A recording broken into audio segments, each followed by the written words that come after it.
Hi hello ನಮಸ್ಕಾರ ಎಲ್ಲರಿಗೂ nature spirit 9 Kannada tarot card ರೀಡಿಂಗಿಗೆ ವೆಲ್ಕಮ್. ಇವತ್ತು ನಾನು ತಗೋತಾ ಇರುವಂತಹ ರೀಡಿಂಗ್ ಯಾವುದು ಅನ್ನೋದಾದರೆ ಒಂದು ವಿಚಿತ್ರವಾದಂತಹ ರೀತಿಯ ಒಂದು ಸಂದರ್ಭದ ಬಗ್ಗೆ ನಾನು ರೀಡಿಂಗನ್ನು ತಗೋತಾ ಇದ್ದೀನಿ. ಏನದು ಅನ್ನೋದಾದರೆ ಪ್ರೀತಿಯ ಹೆಸರಿನಲ್ಲಿ ಕಾಡುವಂತಹ ವ್ಯಕ್ತಿಯ ಬಗ್ಗೆ ನಾನು ರೀಡಿಂಗನ್ನು ತಗೋತಾ ಇದ್ದೀನಿ. ಯಾಕೆ ಅನ್ನೋದಾದರೆ ಇದೇನಿದು ಪ್ರೀತಿಯ ಹೆಸರಿನಲ್ಲಿ ಕಾಡುವಂತಹ ವ್ಯಕ್ತಿಯ ಬಗ್ಗೆ ನಾನು ರೀಡಿಂಗನ್ನು ತಗೋತಾ ಇದ್ದೀನಿ ಅಂದರೆ ಏನಿದರ ಅರ್ಥ ಅನ್ನೋದು ಸಾಮಾನ್ಯವಾಗಿ ಎಲ್ಲರಿಗೂ ಅನಿಸುತ್ತೆ. ಅಂದರೆ ಒಬ್ಬ ವ್ಯಕ್ತಿ ನಾನು ನಿಮ್ಮನ್ನು ಪ್ರೀತಿಸ್ತೀನಿ ಅಂತ ಹೇಳ್ತಾನೆ ಇರ್ತಾರೆ. ಕೆಲವೊಂದು ಮೂಮೆಂಟ್ಸ್ಗಳನ್ನು ತಗೋತಾನೆ ಇರ್ತಾರೆ. ಪ್ರಪೋಸಲ್ಗಳನ್ನು ಮೇಲಿಂದ ಮೇಲೆ ಮಾಡ್ತಾನೆ ಇರ್ತಾರೆ. ಆದರೆ ನಿಮಗೆ ಮಾತ್ರ ಆ ವ್ಯಕ್ತಿಯನ್ನು ನಂಬೋದಕ್ಕೆ ಸಾಧ್ಯವೇ ಆಗ್ತಾ ಇರೋದಿಲ್ಲ. ಯಾಕೋ ಆ ವ್ಯಕ್ತಿಯಲ್ಲಿ ಮೋಸ ಇದೆ, ಏನೋ ಸುಳ್ಳನ್ನು ಹೇಳ್ತಾ ಇದ್ದಾರೆ, ಏನೋ ಆ ವ್ಯಕ್ತಿಯಲ್ಲಿ ಒಂದು ರೀತಿಯ ಹಾನೆಸ್ಟ್ ಅನ್ನೋದು ಇಲ್ಲ, ಪ್ರಾಮಾಣಿಕತೆ ಅನ್ನೋದು ಇಲ್ಲ ಅನ್ನೋದು ನಿಮ್ಮ ಮನಸ್ಸಿನಲ್ಲಿ ಮೇಲಿಂದ ಮೇಲೆ ಅನ್ನಿಸ್ತಾ ಇರುತ್ತೆ. ಅವ್ರು ಏನೇನೇ ರೀತಿಯಲ್ಲಿ ಪ್ರಪೋಸಲ್ಗಳನ್ನು ಮಾಡ್ತಾ ಇದ್ರು, ಅವ್ರು ಏನೇ ನಾಟಕೀಯವಾಗಿ ನಿಮಗೆ ಭಾವನೆಗಳನ್ನು ವ್ಯಕ್ತಪಡಿಸ್ತಾ ಇದ್ರು ಕೂಡ ಅದ್ಯಾಕೋ ನಿಮಗೆ ಅಕ್ಸೆಪ್ಟ್ ಮಾಡೋದಕ್ಕೆ ಸಾಧ್ಯವೇ ಆಗ್ತಾ ಇರೋದಿಲ್ಲ. ನಿಮ್ಮ ಮನಸ್ಸು ಅದನ್ನು ಒಪ್ಕೋತಾ ಇರೋದಿಲ್ಲ. ಆದರೆ ನಿಮ್ಮಲ್ಲೇ ನಿಮಗೆ ಒಂದು ಪ್ರಶ್ನೆ ಕಾಣುತ್ತೆ. ಯಾಕೆ ಅಂದರೆ ಮೇಲಿಂದ ಮೇಲೆ ಪ್ರಪೋಸ್ ಮಾಡುವಂತಹ ವ್ಯಕ್ತಿ ಅಥವಾ ಪ್ರಪೋಸಲನ್ನು ಕೊಡ್ತಾ ಇರುವಂತಹ ವ್ಯಕ್ತಿ ಚೆನ್ನಾಗಿಲ್ವಾ ಅನ್ನೋದಾದರೆ ಅವರು ಕೂಡ ಚೆನ್ನಾಗಿದ್ದಾರೆ. ಅವ್ರಿಗೆ ಬೇರೆ ಆಪ್ಷನ್ ಇಲ್ವಾ, ನನ್ನನ್ನು ಬಿಟ್ಟರೆ ಬೇರೆ ಯಾರೂ ಅವರನ್ನು ಪ್ರೀತಿಸೋದಿಲ್ವಾ ಅನ್ನೋದಾದರೆ ಖಂಡಿತವಾಗಿಯೂ ನಿಮ್ಮನ್ನು ಬಿಟ್ಟು ಬೇರೆಯವರು ಪ್ರೀತಿಸೋದಕ್ಕೂ ಸಾಧ್ಯವೂ ಇದೆ ಅನ್ನೋದನ್ನ ನಿಮ್ಮ ಮನಸ್ಸೇ ಉತ್ತರವನ್ನು ಕೊಡ್ತಾ ಇರುತ್ತೆ. ಆದರೂ ಕೂಡ ಅದೆಲ್ಲವನ್ನು ರಿಜೆಕ್ಷನ್ ಮಾಡಿ ಅವರು ಮೇಲಿಂದ ಮೇಲೆ ನಿಮ್ಮ ಪ್ರಪೋಸಲ್ಗಳನ್ನು ಅಥವಾ ನಿಮಗೆ ಪ್ರಪೋಸಲನ್ನು ಮಾಡ್ತಾ ಇರ್ತಾರೆ, ಪ್ರೀತಿಯನ್ನು ಹೇಳ್ಕೊತಾ ಇರ್ತಾರೆ, ನೀವೇ ಬೇಕು ಅನ್ನುವಂತಹ ರೀತಿಯಲ್ಲಿ ಕಾಡ್ತಾ ಇರ್ತಾರೆ. ನಿನ್ನನ್ನು ಬಿಟ್ಟರೆ ನನಗೆ ಬೇರೆ ಯಾವುದೇ ರೀತಿಯ ಆಪ್ಷನ್ ಇಲ್ಲ ಅನ್ನುವಂಥದ್ದಾಗಲಿ, ಅಥವಾ ಕೆಲವೊಂದು ರೀತಿಯ ಬೆದರಿಕೆಯನ್ನು ಹಾಕೋದಾಗಲಿ, ಅಥವಾ ಪ್ರೀತಿ ಮಾಡಲೇಬೇಕು ಅನ್ನುವಂತಹ ಕೆಲವೊಂದು ರೀತಿಯ ಫೋರ್ಸನ್ನು ಮಾಡೋದಾಗಲಿ ಮಾಡ್ತಿರ್ತಾರೆ. ಆದರೆ ಮಾತ್ರ ನಿಮ್ಮ ಮನಸ್ಸು ಆ ವ್ಯಕ್ತಿಯನ್ನು ಒಪ್ಕೊಳ್ಳೋದಕ್ಕೆ ಸಾಧ್ಯವೇ ಇಲ್ಲ ಅನ್ನುವಂತಹ ರೀತಿಯಲ್ಲಿ ಒಂದು ಕ್ಲಿಯರ್ ಡಿಸಿಷನ್ಸನ್ನು ಮಾಡ್ಕೊಂಡಿರುತ್ತೆ. ಓಕೆ, ಆದರೂ ಕೂಡ ಆ ವ್ಯಕ್ತಿ ಪದೇ ನಿಮಗೆ ಪ್ರಪೋಸನ್ನು ಮಾಡ್ತಿರ್ತಾರೆ. ಆದರೆ ನಿಮ್ಮ ಮನಸ್ಸಿನಲ್ಲಿ ಇರುವಂತಹ ಪ್ರಶ್ನೆ ಏನು ಅನ್ನೋದಾದರೆ ಆ ವ್ಯಕ್ತಿ ಜೆನ್ಯೂನ್ ಆಗಿದ್ದಾರಾ ಅಥವಾ ಪ್ರಾಮಾಣಿಕವಾದಂತಹ ರೀತಿಯಲ್ಲಿ ಪ್ರೀತಿಸ್ತಾರೆ. ನಿಮ್ಮ ಮನಸ್ಸು ಅಂತ ಹೇಳ್ತಾ ಇದೆ ಆ ವ್ಯಕ್ತಿ ಸರಿ ಇಲ್ಲ, ಆ ವ್ಯಕ್ತಿ ಅವ್ನು ಏನೇ ಹೇಳಿದ್ರು ಸುಳ್ಳು ಹೇಳ್ತಾರೆ, ಅವರು ನಾಟಕೀಯವಾದಂತಹ ರೀತಿಯಲ್ಲಿ ಇರ್ತಾರೆ, ಫುಲಿಶನ್ನು ಮಾಡ್ತಾರೆ ಅನ್ನುವಂತಹ ರೀತಿಯಲ್ಲಿ ಇದ್ರೂ ಕೂಡ ಆ ವ್ಯಕ್ತಿ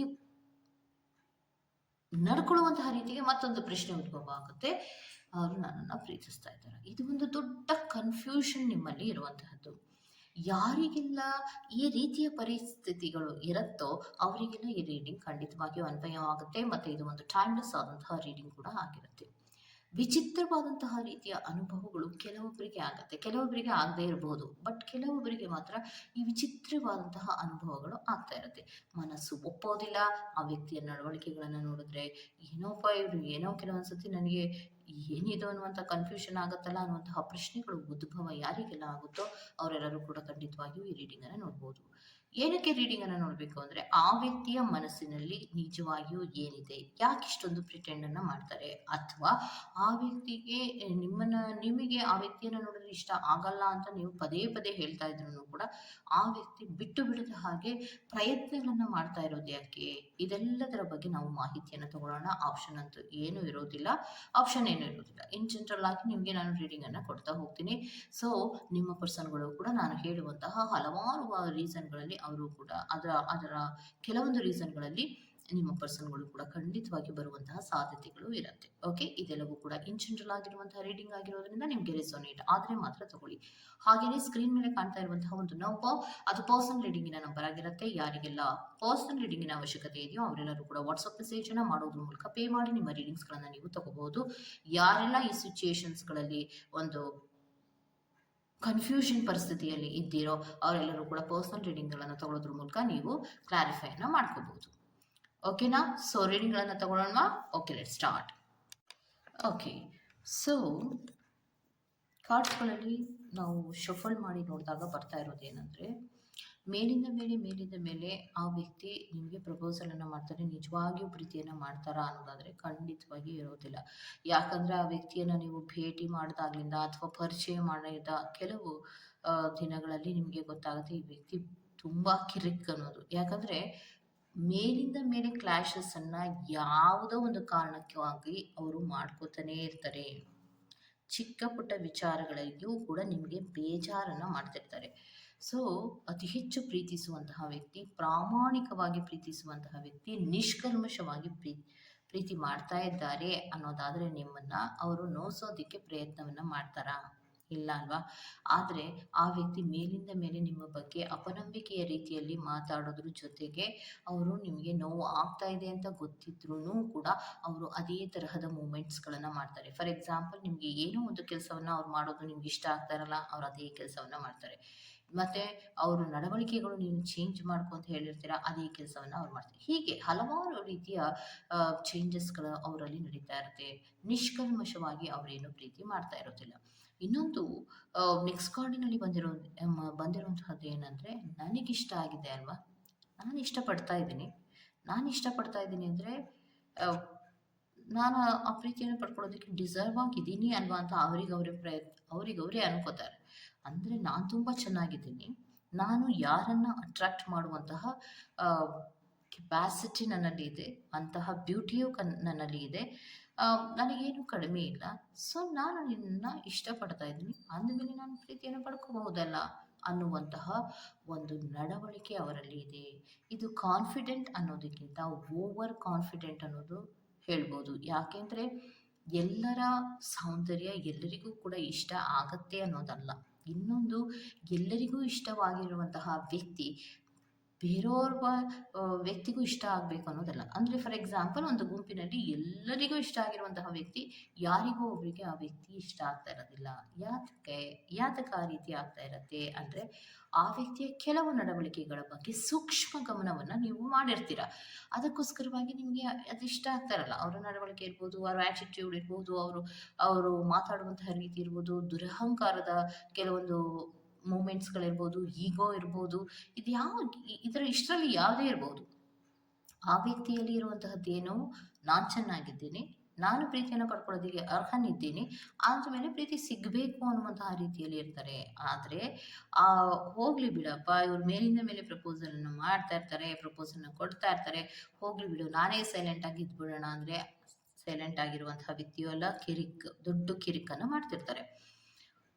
ಆಯಿತು, ಅದನ್ನು ಕೂಡ ನಾವು ಅಡ್ಜಸ್ಟ್ ಮಾಡ್ಕೊಂಡು ಹೋಗ್ಬೋದಲ್ಲ ಅನ್ನೋದಾದರೆ, ಪ್ರೀತಿಯಲ್ಲಿ ಸ್ಟ್ಯಾಗ್ನೇಷನ್ಸ್ಗಳನ್ನು ತಗೋತಾ ಇದ್ದಕ್ಕಿದ್ದಾಗೆ ನಾನು ಮಾತಾಡ್ಸಲ್ಲ, ನನಗೆ ಯಾಕೋ ನೀನು ಇಷ್ಟ ಆಗ್ತಾ ಇಲ್ಲ, ಈ ರೀತಿಯಲ್ಲಿ ಕೆಲವು ವರ್ತನೆಗಳನ್ನು ಮಾಡ್ತಾರೆ. ಅಂದರೆ ನಿಮ್ಮ ಬಗ್ಗೆ ಕನ್ಸರ್ನ್ ಇದೆಯಾ ಅಂತ ನೀವು ಅಂದ್ಕೊಂಡು, ಹೌದಪ್ಪ ಕನ್ಸರ್ನ್ ಇದೆ, ನಾನು ಇವ್ರನ್ನ ಅರ್ಥ ಮಾಡ್ಕೋತಾ ಇರುವಂತಹ ರೀತಿಯೇ ಸರಿ ಇಲ್ಲ, ಇವ್ರು ನನ್ನನ್ನು ತುಂಬ ಪ್ರೀತಿಸ್ತಾರೆ ಅನಿಸುತ್ತೆ ಅನ್ನುವಂತಹ ರೀತಿಯಲ್ಲಿ ನೀವು ಮನಸ್ಸನ್ನು ಬದಲಾವಣೆಯನ್ನು ಮಾಡಿಕೊಳ್ಳುವಂತಹ ಮೂಮೆಂಟಿನಲ್ಲಿ ಆ ವ್ಯಕ್ತಿಯಲ್ಲಿ ಚೇಂಜಸ್ ಕಾಣಿಸುತ್ತೆ. ಆವಾಗ ಅನಿಸುತ್ತೆ ನಿಮಗೆ, ಛೆ ನಾನು ಅರ್ಥ ಮಾಡ್ಕೊಂಡಿದ್ದೆ ಸರಿ, ಈ ವ್ಯಕ್ತಿಯಲ್ಲಿ ಪ್ರೀತಿ ಅನ್ನೋದಲ್ಲ, ಈ ವ್ಯಕ್ತಿಯಲ್ಲಿ ಬರೀ ಅಟ್ರಾಕ್ಷನ್ ಅನ್ನೋದನ್ನು ಮಾತ್ರ ಬಯಸ್ತಾರೆ ಅನ್ನುವಂತಹ ರೀತಿಯಲ್ಲಿ ನಿಮಗೆ ಅನಿಸುತ್ತೆ. ಈ ಕನ್ಫ್ಯೂಷನ್ ನಿಮಗೆ ಮೇಲಿಂದ ಮೇಲೆ ಆಗುತ್ತೆ. ಮತ್ತು ಈ ವ್ಯಕ್ತಿ ನಿನ್ನನ್ನು ಬಿಟ್ಟರೆ ಇಲ್ಲ, ನಿನ್ನನ್ನೇ ನಾನು ಫಸ್ಟ್ ಪ್ರೀತಿ ಮಾಡ್ತಾ ಇರುವಂಥದ್ದು, ನಿನ್ನ ಬಿಟ್ಟು ಬೇರೆ ಯಾರನ್ನೂ ಕೂಡ ನೋಡೋದಿಲ್ಲ ಅಂತ ಏನೆಲ್ಲ ಹೇಳ್ತಾರೋ ಅದು ಯಾವುದನ್ನು ಕೂಡ ನೀವು ಕಿವಿ ಮೇಲೂ ಹಾಕೊಳ್ಳೋದಿಲ್ಲ. ಯಾಕೆಂದರೆ ನಿಮಗೆ ಅವ್ರ ಮೇಲೆ ನಂಬಿಕೆ ಅನ್ನೋದು ಖಂಡಿತವಾಗಿಯೂ ಇರೋದಿಲ್ಲ. ಯಾಕಂದರೆ ಆ ವ್ಯಕ್ತಿ ನಂಬಿಕೆಗೂ ಕೂಡ ಅರ್ಹರಿಲ್ಲದ ವ್ಯಕ್ತಿ ಆಗಿರೋದ್ರಿಂದ ಆ ವ್ಯಕ್ತಿಯನ್ನು ನಂಬಬೇಕು ಅಂತ ನಿಮಗೆ ಅನಿಸೋದಿಲ್ಲ. ಮತ್ತು ಕಾರ್ಡ್ಸಿನಲ್ಲಿ ಕೂಡ ಬಂದಿರುವಂಥದ್ದು, ಮೇಲಿಂದ ಮೇಲೆ ಆ ವ್ಯಕ್ತಿ ನಿಮಗೆ ಪ್ರಪೋಸಲನ್ನು ಕೊಡೋದಕ್ಕೆ ಕಾರಣ ಏನಿರುತ್ತೆ, ಯಾಕಷ್ಟೊಂದು ಫೋರ್ಸ್ ಮಾಡ್ತಾರೆ ಅಂದರೆ ಅವರಿಗೆ ನಿಮ್ಮ ಮೇಲಿರುವಂತಹ ಅಟ್ರಾಕ್ಷನ್ ಅಷ್ಟೇ. ಭಾಳ ಪ್ರೀತಿಯನ್ನು ಮಾಡ್ತಾರ, ಭಾಳ ಕನ್ಸರ್ನನ್ನು ತೋರಿಸ್ತಾರ, ಒಂದು ಲಾಂಗ್ ಲಾಸ್ಟಿಂಗ್ ಆದಂತಹ ಪ್ರೀತಿಯನ್ನು ಕೊಡ್ತಾರ ಅಂದರೆ ಎಂಥದೂ ಕೊಡೋದಿಲ್ಲ ಅವರು. ಓಕೆ, ಸೊ ನಾನು ಚೆನ್ನಾಗಿದ್ದೀನಿ, ನಾನಾಗೆ ಇಷ್ಟಪಟ್ಟಿರುವಂತಹ ಆ ವ್ಯಕ್ತಿಯನ್ನು ನಾನು ಪ್ರೀತಿ ಮಾಡ್ತೀನಿ ಅಂದರೆ ಆ ವ್ಯಕ್ತಿ ಎದುರಿಗಿರುವಂತಹ ವ್ಯಕ್ತಿ ಒಪ್ಕೋಬೇಕು ಅನ್ನುವಂಥ ಒಂದು ರೀತಿಯ ಈಗೋ ಭಾವನೆಗಳು ಅವರಲ್ಲಿ ಇರೋದ್ರಿಂದ ಅವರು ಮೇಲಿಂದ ಮೇಲೆ ನಿಮ್ಮನ್ನು ಪ್ರಪೋಸನ್ನು ಮಾಡ್ತಾ ಇರ್ತಾರೆ. ಮತ್ತೆ ಏನಾದರೂ ನೀವು ಆ ವ್ಯಕ್ತಿಯ ಪ್ರೀತಿಯನ್ನ ಓಕೆ ಅನ್ನುವಂತಹ ರೀತಿಯಲ್ಲಿ ಅಡ್ಯಾಪ್ಟ್ ಮಾಡ್ಕೊಳ್ಳೋದಾಗ್ಲಿ ಅಥವಾ ಓಕೆ ಅನ್ನುವಂತಹ ರೀತಿಯಲ್ಲಿ ನೀವು ಆನ್ಸರನ್ನು ಕೊಡೋದಾಗ್ಲಿ ಮಾಡಿದ್ರೆ ಸಡನ್ ಆದಂತಹ ಚೇಂಜಸ್ ಏನು ಅಂದರೆ ನಿರ್ಲಕ್ಷ್ಯದ ರೀತಿಯಲ್ಲಿ ವರ್ತಿಸ್ತಾರೆ. ಮತ್ತೆ ಆ ವ್ಯಕ್ತಿಗೆ ಮಾತು ಅನ್ನೋದು ತುಂಬ ಚೆನ್ನಾಗಿ ಬರುತ್ತೆ. ಯಾರು ನಿಮ್ಮನ್ನ ಪ್ರೀತಿಯನ್ನ ಮಾಡ್ತಾ ಇದ್ದಾರೋ, ಯಾರನ್ನ ನಾನು ನಂಬೋದಿಲ್ಲ, ನನ್ನ ಮನಸ್ಸು ಯಾಕೋ ಒಪ್ತಾ ಇಲ್ಲ ಅಂತ ನೀವು ಅಂತ ಇದ್ದೀರೋ, ಅವರು ಮೆಜಿಷಿಯನ್ ರೀತಿಯಲ್ಲಿ ವರ್ಕ್ ಮಾಡ್ತಾರೆ. ಅಂದರೆ ಅವರು ಮಾತಿನಲ್ಲಿಯೇ ಮನೆ ಕಟ್ಟುವಂತಹದ್ದು, ಮಾತಿನಲ್ಲಿಯೇ ಒಂದು ರೀತಿಯಲ್ಲಿ ಪಳಗಿಸುವಂತಹದ್ದು ಅಥವಾ ಮನಸೋಲುವಂತೆ ಮಾಡುವಂತಹದ್ದು ಈ ಎಲ್ಲ ಗುಣಗಳು ಆ ವ್ಯಕ್ತಿಯಲ್ಲಿ ಇರುತ್ತೆ. ಯಾತಕ್ಕೆ ಆ ರೀತಿ ಅಂದರೆ ವಿಕ್ಟಿಮೈಸ್ಡನ್ನು ರೆಪ್ರೆಸೆಂಟ್ ಮಾಡ್ತಾ ಇದೆ, ಬಲಿಪಶು ಮಾಡ್ಕೊಳ್ಳೋದಕ್ಕೋಸ್ಕರ ಅಷ್ಟೇ. ಅಂದರೆ ನಾನು ಇಷ್ಟಪಟ್ಟಂತಹ ಪ್ರತಿಯೊಂದು ನನಗೆ ಸಿಗಬೇಕು, ಆಮೇಲೆ ನೋಡೋಣ ಬಿಡು, ಬಿಟ್ಟು ಹಾಕಿದ್ರಾಯ್ತು ಬಿಡು ಅನ್ನುವಂತಹ ಭಾವನೆ ಆ ವ್ಯಕ್ತಿಯಲ್ಲಿ ಇರೋದ್ರಿಂದ ಆ ವ್ಯಕ್ತಿ ಬಿಟ್ಟು ಬಿಡದ ಹಾಗೆ ನಿಮಗೆ ಪ್ರಪೋಸಲ್ನ ಮಾಡ್ತಾ ಇದ್ದಾರೆ ಅಷ್ಟೇ. ಸೊ ನಾನು ಇಷ್ಟಪಟ್ಟಂತಹ ವ್ಯಕ್ತಿ ನನ್ನನ್ನು ರಿಜೆಕ್ಟ್ ಮಾಡ್ತಾರೆ ಅಂದರೆ ನಾನು ಒಪ್ಪೋದಿಲ್ಲ. ಯಾಕಂದರೆ ನಾನು ರಿಜೆಕ್ಟ್ ಮಾಡೋ ಥರ ಇಲ್ಲ, ಚೆನ್ನಾಗೂ ಇದ್ದೇನೆ.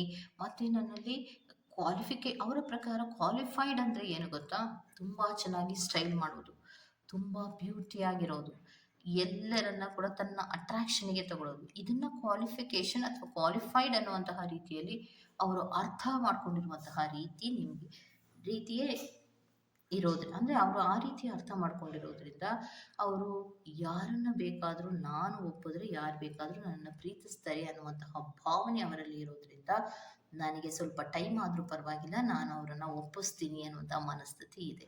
ಅಷ್ಟೇ ಹೊರತು ಲಾಂಗ್ ಲಾಸ್ಟಿಂಗ್ ಆದಂತಹ ಪ್ರೀತಿಯನ್ನು ಕೊಡಬೇಕು ಅನ್ನೋದಾಗ್ಲಿ ಅಥವಾ ನಾನು ಪ್ರಾಮಾಣಿಕವಾಗಿ ಇರಬೇಕು ಅನ್ನೋದಾಗ್ಲಿ ಇದ್ಯಾವುದು ಕೂಡ ಇಲ್ಲ. ನಿಮ್ಮ ಮನಸ್ಸಿನಲ್ಲಿ ಏನು ಬರ್ತಾ ಇದೆಯೋ ಅಂದರೆ ನನಗೆ ಕನ್ಫ್ಯೂಷನ್ ಆಗ್ತಾ ಇದೆ, ಈ ವ್ಯಕ್ತಿ ಸರಿ ಇಲ್ಲ ಅನಿಸ್ತಾ ಇದೆ, ಈ ವ್ಯಕ್ತಿಯ ಬಗ್ಗೆ ನನಗೆ ಯಾಕೋ ಗೊಂದಲಗಳು ಮೂಡ್ತಾ ಇದೆ ಅಂತ ಏನು ಹೇಳ್ತಾ ಇದ್ದೀರೋ ಅದಷ್ಟು ಕೂಡ ಸತ್ಯವೇ ಆಗಿರುತ್ತೆ. ಈ ವ್ಯಕ್ತಿ ಒಂದು ರೀತಿಯ ಗೊಂದಲವೇ ಆಗಿರ್ತಾರೆ. ಯಾರಿಗೂ ಕೂಡ ಸೀರಿಯಸ್ ಕಮಿಟ್ಮೆಂಟ್ ಅನ್ನೋದನ್ನ ಕೊಡುವಂತಹ ವ್ಯಕ್ತಿತ್ವ ಈ ವ್ಯಕ್ತಿಯಲ್ಲಿ ಖಂಡಿತವಾಗಿಯೂ ಇರೋದಿಲ್ಲ. ಯಾರು ಮೇಲಿಂದ ಮೇಲೆ ಪ್ರಪೋಸಲ್ನ ಮಾಡ್ತಾ ಇರ್ತಾರೋ ಅವ್ರನ್ನ ನಂಬಾರ್ದ ಅಂದರೆ ಖಂಡಿತವಾಗಿಯೂ ನಂಬಬಹುದು. ಆದರೆ ಕೆಲವೊಂದು ನಡವಳಿಕೆಯ ಬಗ್ಗೆ ಗಮನವನ್ನು ಕೊಡಲೇಬೇಕಾಗತ್ತೆ. ಆ ವ್ಯಕ್ತಿಯ ವ್ಯಕ್ತಿತ್ವಗಳ ಬಗ್ಗೆ ನಾವು ಹೆಚ್ಚು ಗಮನವನ್ನು ಹರಿಸಿದಾಗ ಆ ವ್ಯಕ್ತಿ ಎಷ್ಟು ಪ್ರಾಮಾಣಿಕವಾಗಿ ಪ್ರೀತಿಸ್ತಾ ಇದ್ದಾರೆ ಅನ್ನೋದು ಗೊತ್ತಾಗತ್ತೆ. ಸದ್ಯದ ರೀಡಿಂಗನ್ನು ತಗೊಂಡಾಗ ಯಾರೆಲ್ಲ ಈ ಸಿಚುಯೇಷನ್ಗಳಲ್ಲಿ ಇದ್ದೀರೋ, ಹೌದು ನಿಮಗೆ ಕನ್ಫ್ಯೂಷನ್ ಆಗೋದಕ್ಕೆ ಕಾರಣ ಏನಿದೆ ಅನ್ನೋದಾದರೆ ಆ ವ್ಯಕ್ತಿಯ ಮನಸ್ಥಿತಿಯಲ್ಲಿ ಪ್ರಾಮಾಣಿಕವಾದಂತಹ ಪ್ರೀತಿಯನ್ನು ಕೊಟ್ಟು ಲಾಂಗ್ ಲಾಸ್ಟಿಂಗ್ ಆಗಿ ಇರಬೇಕು ಅನ್ನುವಂಥದ್ದು ಇಲ್ಲದೆ ಇರೋದ್ರಿಂದ ನಿಮ್ಮ ಮನಸ್ಸಿನಲ್ಲಿ ಕಸಿವಿಸಿಗಳು ಮೂಡ್ತಾ ಇದೆ. ಸೊ ಮೇಲಿಂದ ಮೇಲೆ ಅವ್ರು ಪ್ರಪೋಸಲನ್ನು ಮಾಡ್ತಾರೆ, ಕಾಡ್ತಾರೆ. ಯಾಕೆ ಅನ್ನೋದಾದರೆ ಅವರಿಗೆ ನೀವು ಇಷ್ಟ ಆಗಿದ್ದೀರಾ, ನೀವು ಇಷ್ಟ ಆದಮೇಲೆ ನೀವು ಕೂಡ ಅವರನ್ನು ಇಷ್ಟಪಡಬೇಕು ಅನ್ನುವಂತಹ ಒಂದೇ ಒಂದು ಮನಸ್ಥಿತಿ ಅವರಲ್ಲಿ ಇರೋದ್ರಿಂದ ಅವರು ಆ ರೀತಿ ನಡ್ಕೋತಾ ಇರ್ತಾರೆ. ಸೊ ಶಾಶ್ವತವಾದಂತಹ ಪ್ರೀತಿ ಅಥವಾ ಪ್ರಾಮಾಣಿಕವಾದಂತಹ ಪ್ರೀತಿ ಈ ವ್ಯಕ್ತಿಯಲ್ಲಿ ಇಲ್ಲ. ಈ ವ್ಯಕ್ತಿಯಿಂದ ಬರೀ ನೋವುಗಳಾಗುವಂಥದ್ದು, ಅಸಮಾಧಾನಗಳಾಗುವಂತಹದ್ದು, ಒಂದು ರೀತಿಯಲ್ಲಿ ಕನ್ಸನ್ನೇ ಇಲ್ಲದ ಹಾಗೆ ನಡ್ಕೊಳ್ಳುವಂತಹದ್ದು, ಬರೀ ಬಾಯಿ ಮಾತಿನಲ್ಲಿಯೇ ಮಾತುಗಳನ್ನು ಆಡ್ತಿರ್ತಾರೆ. ಅಂದರೆ ಬರೀ ಮಾತುಗಳು, ಆ ಮಾತಿನಲ್ಲಿ ಯಾವುದೇ ರೀತಿಯ ಒಂದು ವೇಟೇಜ್ ಅನ್ನೋದೇ ಇರೋದಿಲ್ಲ. ಎಲ್ಲವೂ ಕೂಡ ಒಂದು ರೀತಿಯ ಪೊಳ್ಳು ಅನ್ನುವಂತಹ ರೀತಿಯಲ್ಲಿ ಮಾತಾಡುವಂಥದ್ದೇ ಇರುತ್ತೆ. ಸೊ ಈ ವ್ಯಕ್ತಿಯ ಬಗ್ಗೆ ನಿಮಗೆ ಅಸಹ್ಯ ಮೂಡೋದಕ್ಕೆ ಕಾರಣ ಆ ವ್ಯಕ್ತಿಯ ಕೆಲವೊಂದು ನಡವಳಿಕೆಗಳು, ಮತ್ತು ಆ ವ್ಯಕ್ತಿ ಪ್ರಾಮಾಣಿಕವಾಗಿ ಇಲ್ಲದೆ ಇರೋದು. ನೀವೇನು ನೋಡ್ತಾ ಇದ್ದೀರೋ ಅದಲ್ಲ ಅನ್ನೋದನ್ನು ನಿಮ್ಮ ಮನಸ್ಸು ಪದೇ ಪದೇ ಹೇಳ್ತಾ ಇರುತ್ತೆ, ಈ ವ್ಯಕ್ತಿಯನ್ನು ನಂಬೇಡ ಅಂತ. ಕಾರ್ಡ್ಸಿನಲ್ಲಿಯೂ ಕೂಡ ಅದೇ ಬರ್ತಾ ಇದೆ. ಪದೇ ಕಾಡಿ ಬೇಡಿ ಏನು ಪಡ್ಕೋಬೇಕು ಅನ್ನುವಂತಹ ಮನಸ್ಥಿತಿಯನ್ನು ಈ ವ್ಯಕ್ತಿ ಇಟ್ಕೊಂಡಿದ್ದಾರೋ ಇವರು ಶಾಶ್ವತವಾಗಿ ನಿಮ್ಮ ಜೊತೆ ಇರೋದಿಲ್ಲ. ಇದನ್ನೇ ಹೇಳ್ತಾ ಇರೋದು. ಕಮಿಟೆಡ್ ಆದಂತಹ ಪ್ರೀತಿ ಅಲ್ಲ, ಇದು ಸುಳ್ಳು, ಜಸ್ಟ್ ಅನ್ ಅಟ್ರಾಕ್ಷನ್ ಅನ್ನುವಂಥದ್ದನ್ನು ಸ್ಪಷ್ಟವಾಗಿ ರೆಪ್ರೆಸೆಂಟ್ ಮಾಡ್ತಾ ಇದೆ. ಓಕೆ, ಸೊ ಇದಿಷ್ಟು ಇವತ್ತಿನ ರೀಡಿಂಗ್ ಆಗಿರುತ್ತೆ. ಈ ತರಹದ ರೀಡಿಂಗ್ ನಿಮ್ಗೆ ಇಷ್ಟ ಆಗಿದೆ ದಯವಿಟ್ಟು ಸಬ್ಸ್ಕ್ರೈಬ್ ಮಾಡಿ, ಪಕ್ಕದಲ್ಲಿ ಇರುವಂತಹ ಬೆಲ್ ಐಕಾನ್ ಅನ್ನು ಪ್ರೆಸ್ ಮಾಡಿ. ನಾನು ನಿಮ್ಮನ್ನು ಮತ್ತೊಂದು ರೀಡಿಂಗ್ಗಳಲ್ಲಿ ಸಿಗ್ತೇನೆ ಅಂತ ಹೇಳ್ತಾ ಅಲ್ಲಿವರೆಗೂ ಜೇಕೆ ಬಾಯ್. ಓಕೆ.